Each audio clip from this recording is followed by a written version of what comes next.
इतने प्रसन्न हो गए कि जैसे ही वामन भगवान को 3 पग जमीन देने का बलि ने संकल्प किया, बहुत ध्यान से सुनो, बहुत अच्छी बात है।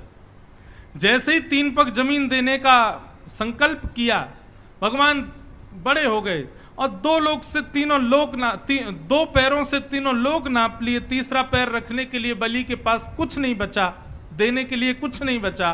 तो भगवान बोले कि तुमने 3 पग जमीन देने का हमको वरदान दिया है, संकल्प किया है, और हमने दो पैरों से ही तीनों लोग नाप लिए, बताओ तीसरा पैर कहां रखें। तो बलि ने कहा मेरे सिर पर रख दीजिए। क्यों? क्योंकि आपने संपत्ति को स्वीकार किया, मालिक तो अभी बैठा है, संपत्ति के स्वामी बलि के सिर पर रख दो। तो भगवान ने जैसे ही पैर रखा, तुरंत प्रहलाद जी फिर प्रकट हो गए और प्रहलाद जी प्रकट होकर के नाचने लगे। सब बोले अरे भैया प्रहलाद जी, इतना नृत्य तो आपने तब नहीं किया जब भगवान आपके लिए प्रकट हुए। आज आपके कुल में आपके नाती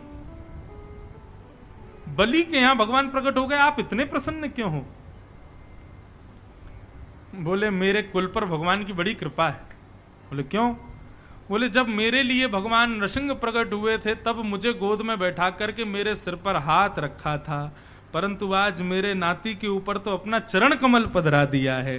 इस भाव से मैं अति प्रसन्न हूं। जिन चरणों से जगत को पावन करने वाली गंगा प्रकट होती है, जिन चरणों की रज लेकर के अहिल्या जैसी अपने श्रापों से मुक्त हो जाती है, जिन चरणों की महिमा को, जिन चरणों की कमला लेत बलैया, लक्ष्मी साक्षात बलैया लेती है, भगवान के नहीं चरण कमलों की लेती है, वो चरण कमल आज मेरे नाती के सिर पर पधरा दिए भगवान ने। इससे मुझे लगता है कि मेरी भक्ति से भी योग्य भक्ति है बलि की भक्ति।